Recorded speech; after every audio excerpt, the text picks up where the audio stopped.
Hello, and welcome back to my YouTube channel. Today's case takes us to the island of Japan and involves the world of anime. Today, we're going to talk about what Shinji Aoba did.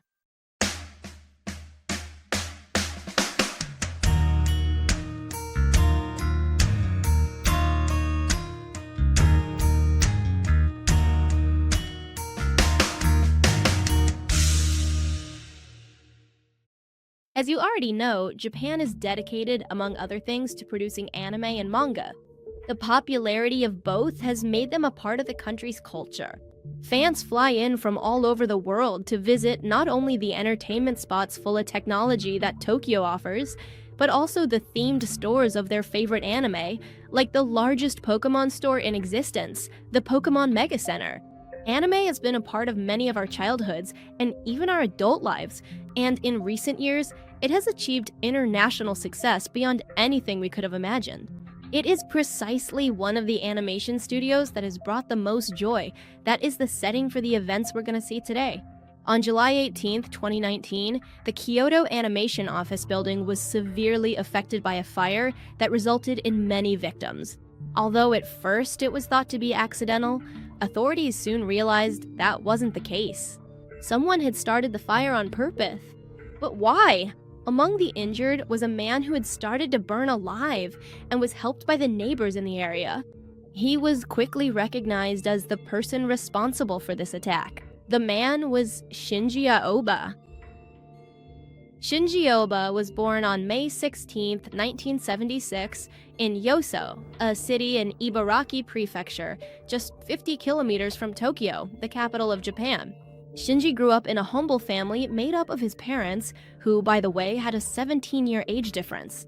Also living in this house were his brother, older sister, and paternal grandfather. They all worked growing rice on a small plot of land at their home.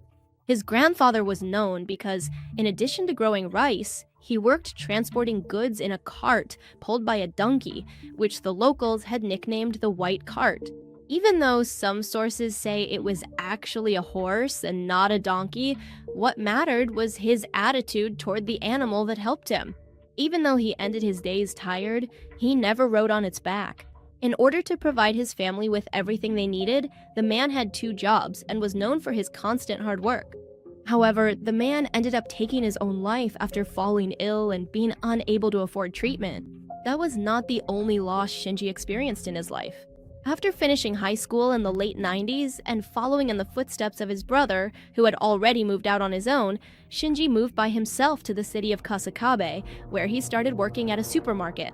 At the same time, Shinji's mother had an affair and ended up leaving her husband, cutting off all contact with her children. After this, Shinji's father tried to move on with his life and started working as a taxi driver, but luck was not on his side. After a car accident in which he crashed the taxi, he was fired. Because of this, the man took his own life in 1999, in the same way his own father had done.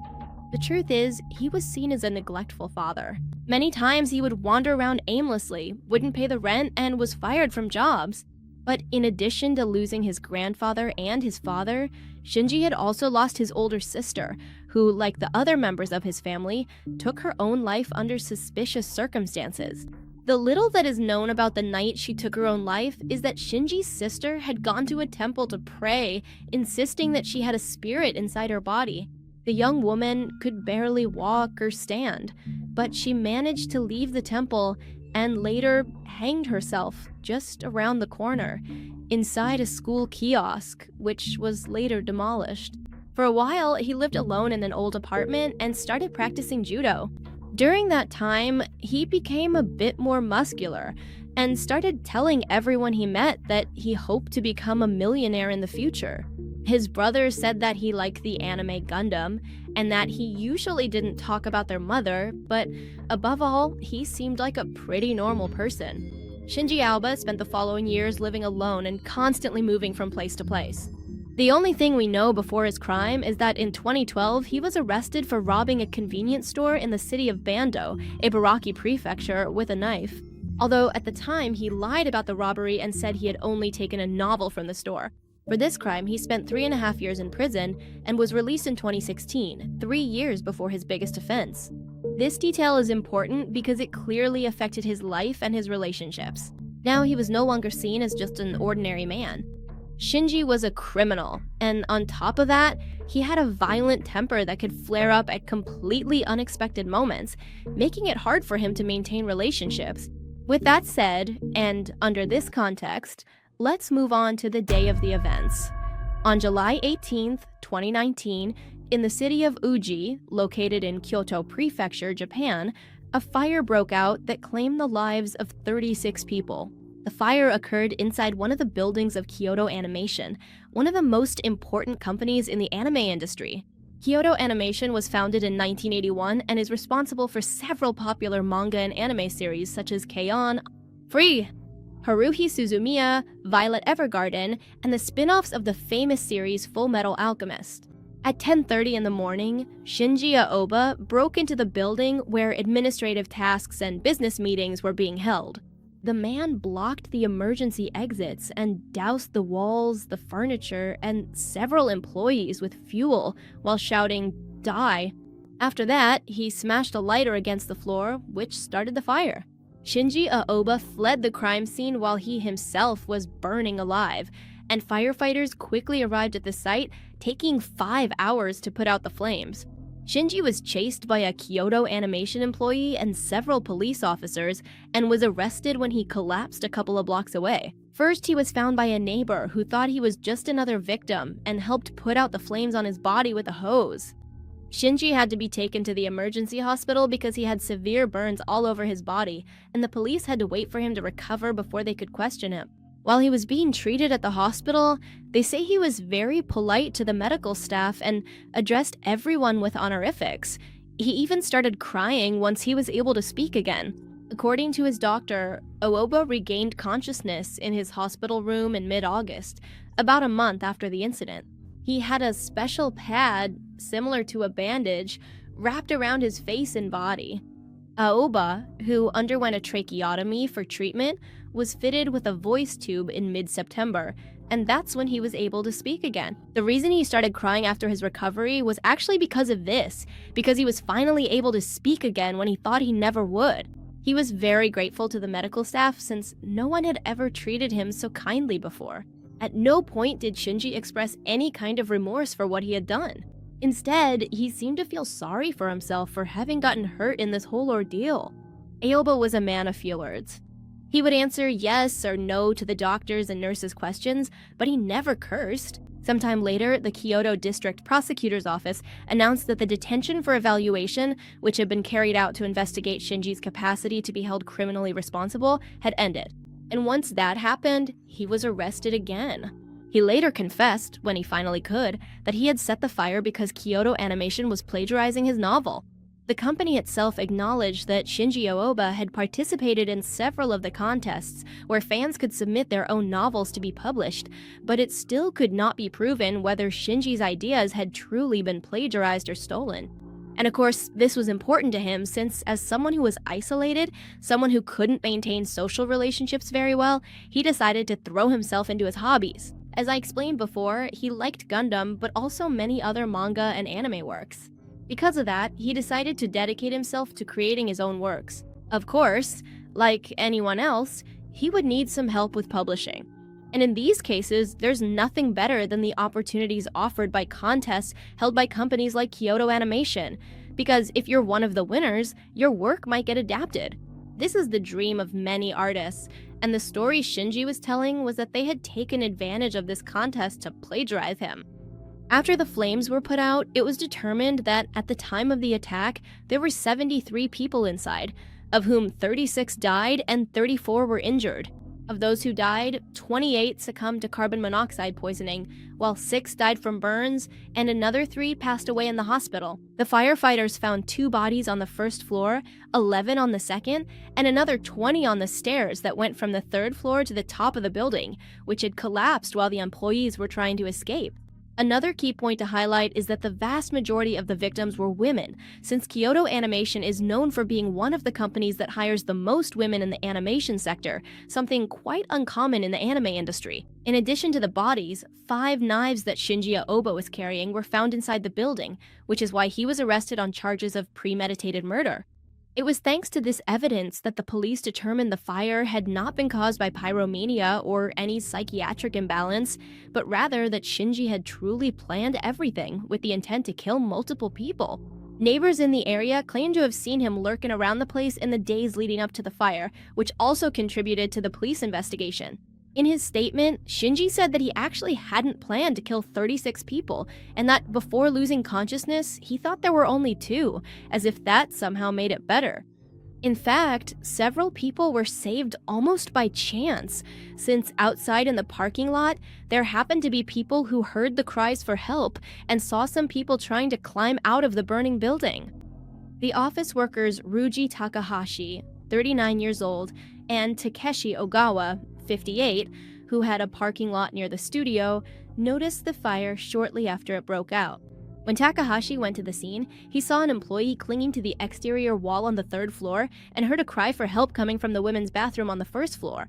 He shouted to his coworkers at that moment to bring tools and a ladder to the scene.